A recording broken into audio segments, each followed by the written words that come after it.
everyone, and welcome to Kick Conflict to the Curb, the show where people come to improve their relationships, both at home and at work. And they transform from not knowing how to start that tough conversation all the way to feeling confident using their voice without losing their cool. I'm Joyce Weiss, your host, and I'm thrilled to have a guest that just blew my mind when we met on LinkedIn. And I have a special video introduction. Here you go. At her day job, Andrea Raffler works at a retail store and has done so for the past 7 years. She also does Rover on the side. She's enjoyed working retail because of the repetitive nature and from the fast-paced environment. However, she's actively looking to make a switch to a new career. She uses attention to detail in her current workplace. 2 fun facts about Andrea are that she soaks up information like a sponge and that she loves to draw in her spare time. Hey, Hello and welcome to the show, Andrea. Hi, how are you? I am geeked, as they say, because as you know, we were strangers until about 2 weeks ago. And I always send out an invitation to the new connections. If you would like to be a guest on my show, just let me know. And Andrea, you just grabbed onto that. So I am so glad that you're here. And as a millennial, you're a perfect guest because we're going to have a conversation about how companies can keep their millennials happily employed so they don't leave. How does this sound? Well, I hope that I can help you. Well, I know that you can because we had a conversation before and we're just going to have a little longer one now. Okay. So let's first go to the first question was, as a millennial, what will keep you at a new job? Honestly, if I knew that conflict would be taken care of as soon as possible to avoid a toxic work environment, that would keep me at my job. Competent bosses that go the extra mile to show how much they value their employees would mean the world to me. And honestly, if I knew that I was going to be paid at a good rate, that would keep me as well, because no one likes being paid under what they should be.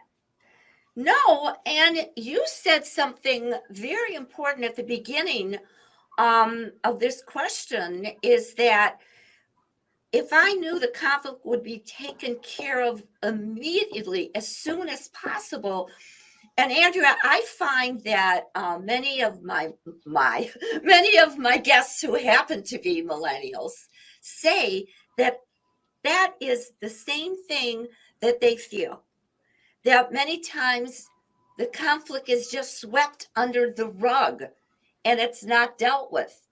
And that's because either leaders don't know how, they don't have the skills, or they're so busy.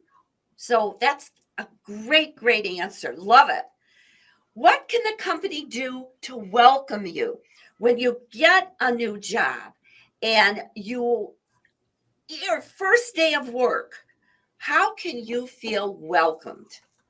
By having an open door policy and by taking care of their employees. Number one thing, honestly, is taking care of us, because a happy employee means retention. And when you say take care of employees, because you've had a few jobs, so I know, what does that mean? Take care of employees.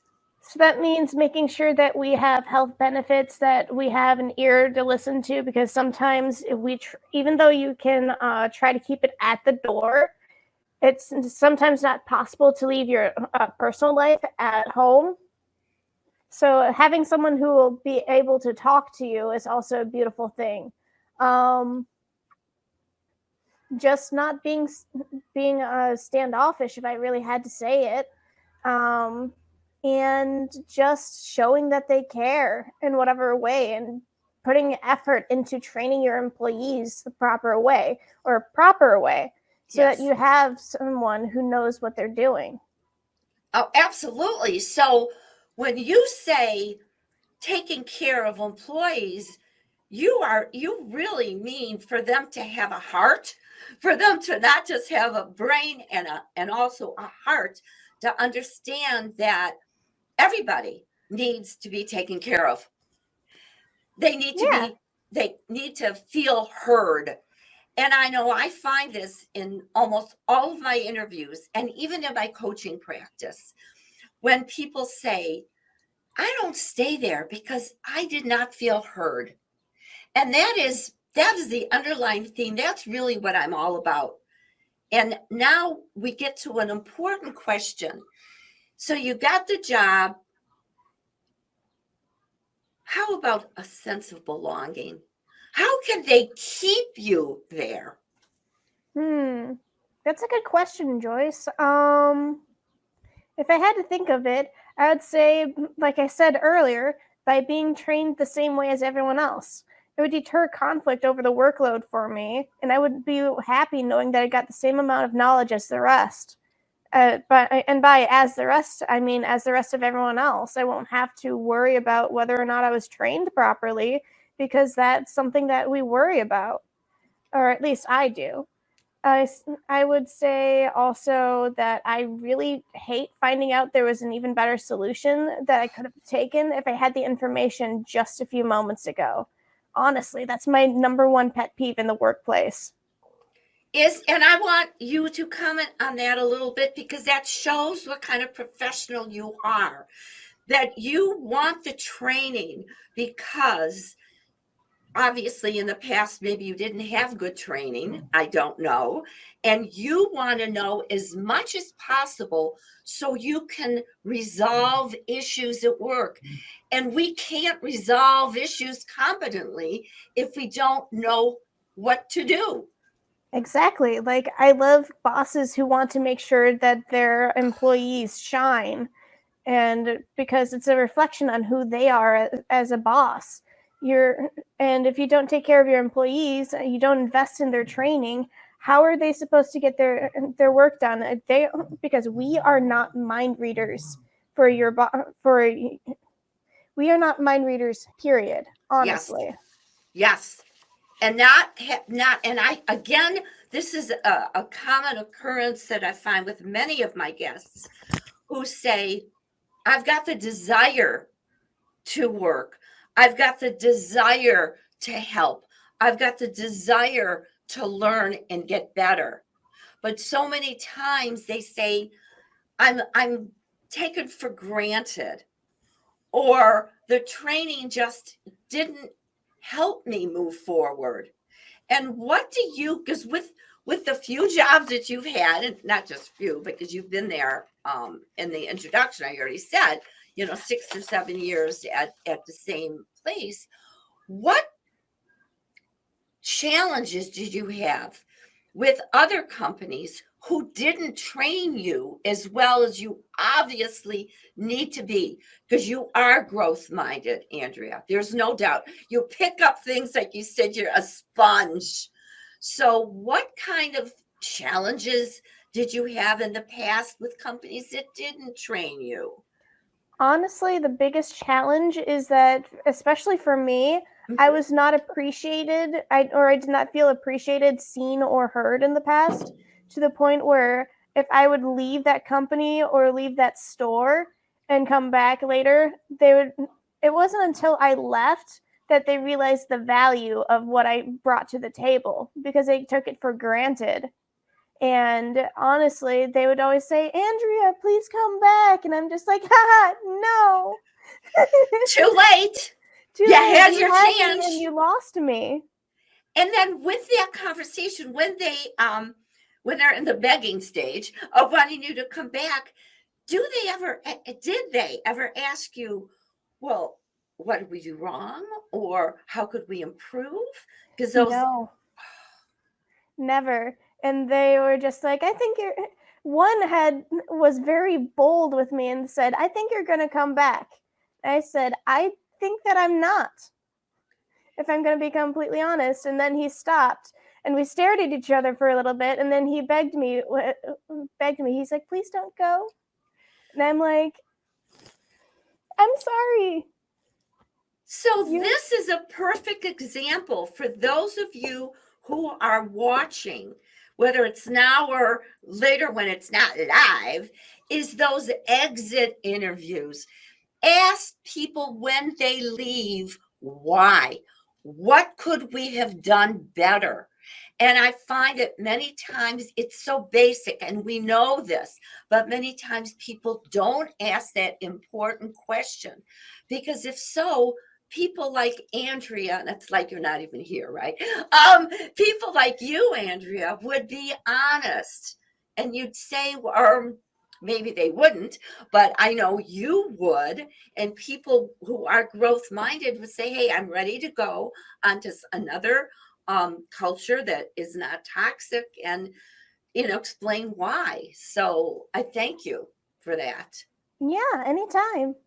Now, bullies. I love this topic because yes, I have been bullied many times. Yes, Joyce Weiss, the conflict resolution queen, has been bullied, and I've learned how to overcome that. And that's why one of the reasons why I do what I do as the queen of conflict resolution. So now let's get to you, Andrea. Have you been bullied in your workforce and your work life?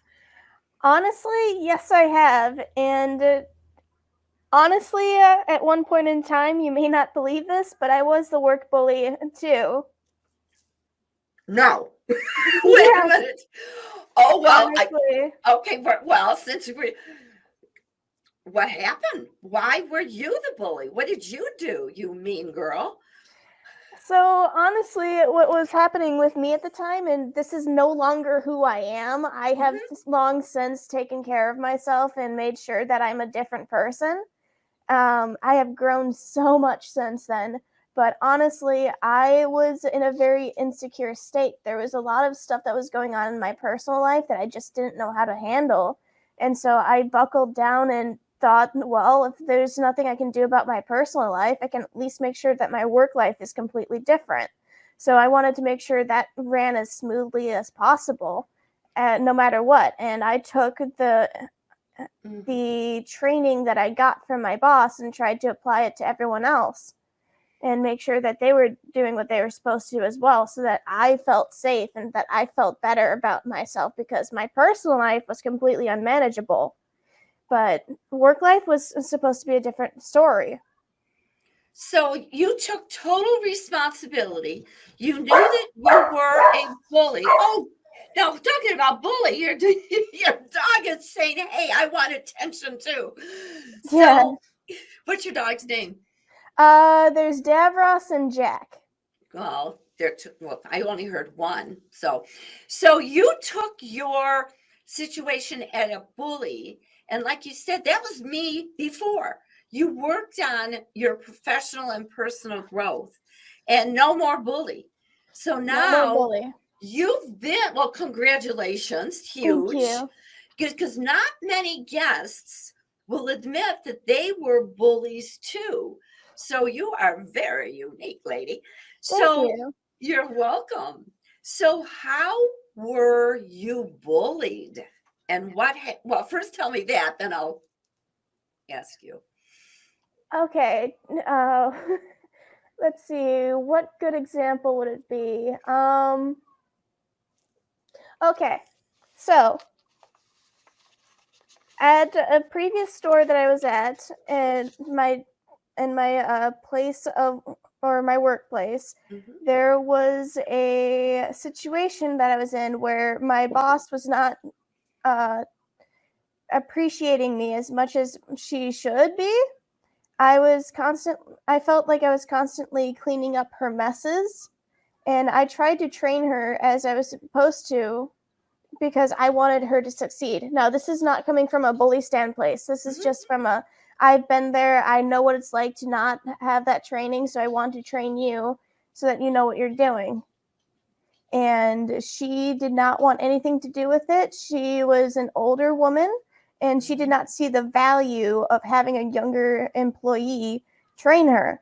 She just didn't like it, and there's nothing I can do. I can't age faster than anyone else. It's not like I can catch up and say, listen, here you go, and suddenly be her peer. And so I was constantly cleaning up after her, and my morale was very, very low. So, no, go on. Sorry. You're all right. And so the situation was that I was trying to make a transfer to another store to get out of that situation. And I was talking to this employee for a little while, texting her, and she's like, "We need a person here too. Why don't you come over here?"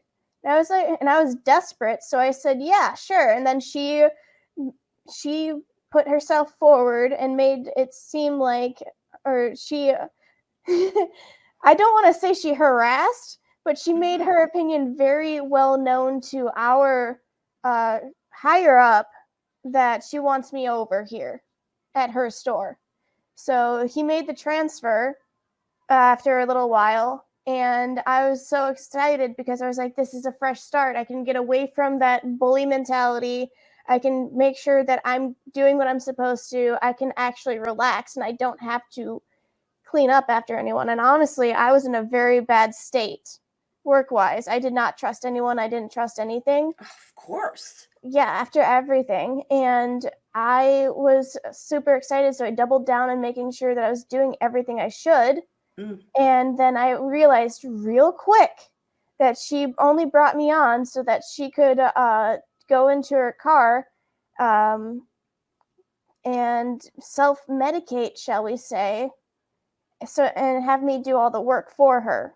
So this wait a minute. This happened twice? This was happening at the new store that I was trying to go to. Not that it happened twice. Okay, so then how did you get out of that situation? So the bullying is that I would try to talk to my boss about it. And he would go and talk to her and try and fix the situation because that's the type of boss he is. I love my boss. He is not without flaws, but he at least tries. Yes. And he would talk to her, and then she would get this personal vendetta. I have been there, but she would think that she was being personally attacked. So she would turn around and see if she could make it seem like I'm the one who's in trouble. So she would tell me, like, I can't think of a way to put this, but she would tell me that that it would be okay to do a certain thing that he wouldn't mind. So, even if I knew that I was against it, and I was like, I don't think so. I didn't fall for it for a few times, but she got sneakier about it. And then as soon as I would do that for a little bit, she do that particular thing, she would then go and tell my boss that there's a problem. And then I would get in trouble. So it would seem like anything that I said just went out the window. So note to self and note to everyone who is listening that when someone does that, it tells you in a productive way, like you did, Andrea. I mean, you didn't necessarily say, hey, I want to train you, to some of your bullies. But you were able to, again, give the right reasons. You were speaking from your heart. I can't help it that I'm not your age. Forget about age. Let's figure out how we can work together. There was no blame. You just wanted to move beyond it. And you can't have a conversation like that if, excuse me, let me put my ear back. You can't have a conversation with someone who's closed. No. So being open. I know one of a secret sauce that I have that I'm going to be talking about in different shows is that I thrive on constructive feedback from people who give it in a way that's constructive. If you came across as a vindictive individual to those people those bullies, that's a whole different conversation. So, those of you who are watching and listening, next time somebody comes, and especially if it is a millennial and gives you feedback and it's done in the right way, don't push back. Welcome that. So that's excellent. Excellent. Yay for you that you Thank have you. those skills. Now I got to ask you though, because you're so assertive and you're so strong. Have you always been that way? Honestly, no. I was the other way entirely. I just had no boundaries. I had nothing to do with anything like that. What happened is that I had to learn to be that way. I took videos. I looked up videos on how to be more assertive. I did my homework and my background so that I could become this assertive person. And the funny thing is that I swung to the opposite direction where I was overly assertive. And then my boss, my poor boss at the time had so much patience for me, but he's like, "You're being way too assertive. You need to dial that back from 11 down to about 6." So then we had to work together to stop that. So now I'm somewhere around the happy medium. Oh my gosh. And full disclosure here is that when Andrew came on in the studio right before the show, we were talking and I said, how are you doing? Because sometimes guests are nervous. She wasn't. And she said, hey, if it goes well, I'd love to come back. Now, folks, is that aggressive? Nope. Is that passive? Nope. Is that a woman who is strong and who knows how to take care of herself? You bet. Because you just put that thought in my mind. Wow. What other questions could I ask a millennial to come in? Because so many times with that great, it's not great, but people are leaving more and more, the great resignation. You're going to have to come back. I mean, I was going to invite you anyway, but thank you for being assertive You're and so welcome. strong. So, the last question Okay. before we end is that um, did you ever have a really bad boss? Oh, yes. Yes. Yes, it was that one boss that I mentioned where I felt like I was constantly cleaning up with her. And you told us already how you handled that situation. Yes, but previous bosses in the past, the way that I handled them is by trying consistently to find common ground between myself and my bosses, whether personal life or work life, and if necessary, escalating the problems to their bosses. Now, I don't always recommend that, but as you can imagine, it did not always go well, so I made sure that was the last resort. No, but that's a risk. Anything, the minute we open up our mouths, it's a risk. You never know what you're gonna say or someone else. But finding common ground, and that's a secret. That's a secret in any conflict. In our minds, we have to figure out how are we alike in order to move forward. You can't even say that, but you finding common ground. Of course you're not going to do that right away. It didn't. I'm sure it backfired at times, like you said, but that's a great start. And if the worst thing that happens is what is let's because you have tried that as a last resort. What's the worst thing that could happen is if you opened your mouth to a boss after you found some common ground and the conversation didn't go well. What's the worst thing that would have happened?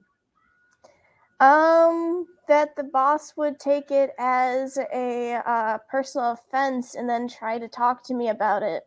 or just doesn't talk to me about it at all and just negatively internalizes it. Yes. Yes. And that's a big risk. So that's why I love that you said that's your last resort, because retaliation is still so possible. But I always say in all my blogs and videos, if you plan the conflict, you plan the conversation, yes, it's a risk, but I would rather open up my mouth than hold it in. Then we have to end up going to doctors and they say, stress is killing you. We don't want that. So, what kind of job are you looking for? Because in the introduction, I said, and because you sent me your golden words, that you're looking for a whole different job because you've been in retail. So, what are you looking for now? What I'm looking to do is I'm looking to become a recruiter. I'm looking to become that HR person. So And tell us why. No, I thought I didn't know that pause was that you were going to go on. Tell us why. What is it within you? What kind of skills do you have? What is some kind of passion that's making you even think of going towards HR, who are my favorite clients, by the way? Well, honestly, I really love training people. And I don't get that very much in my job right now, but I love training people. I love being the person that people go to for help. And I just feel like being in a recruiting position, I'd be able to do that. I would be the person that they go to be seen and heard. I feel like recruiters do that because they're constantly putting people in new positions. They have to listen to who they're talking to. They have to make sure that it's a good fit and that it's attention to detail, it's pattern recognition and stuff like that. And recruiters are amazing at that. You got to remember every little detail about the job and try and place that with a person. And people are unpredictable. So it's really an interesting little profession that where no 2 days would be alike. And that's something that I love about retail is that my job is the same, but always never the same. Yes. And that's why you would be just perfect at that, because of some of your experience that you've gleaned from retail, and you know that you need to be listened to, therefore you will listen to people. So what we need many times is what we do as our skills and the kind of person we become. And I agree with you. Recruiters, HR professionals, these are the people who are the glue of the company. It makes, you got a bad HR person or recruiter, that's not a good thing. So when you get, and I sure wish you the best of luck in finding a position in this particular profession, because you'd be perfect at it. So, Andrea, I am going to ask, this is the last question. Will you please come back? Absolutely, Joyce. Woo! Good. I am so glad. Well, thank you. You're a wonderful guest, and I look forward to hearing great things about you after this. Thank you. You're welcome. So that was fun. Andrea is a millennial. She's got the desire to learn. She's ready to make a change in her career. And when you think of the people who are in your company, and if they may sound like Andrea, figure out what she said, how and what companies can do to make them feel welcome, belong, and listened to. And if you get nothing else from this interview, those are the three main things that I really got from the interview. So again, I'm your host, Joyce Weiss, and I look forward to the next interview. I will invite thought-provoking leaders. And if you are a thought-provoking leader, if you're an HR professional, please send me an email, joyce@joyceweiss.com, and let's see if we can make it happen. You could be a guest on my show, Kick Conflict to the Curb. I'd love to have you. Well, until next time, I'm going to end with a comment that I usually say on the end of every video. You get what you tolerate. Thanks for watching.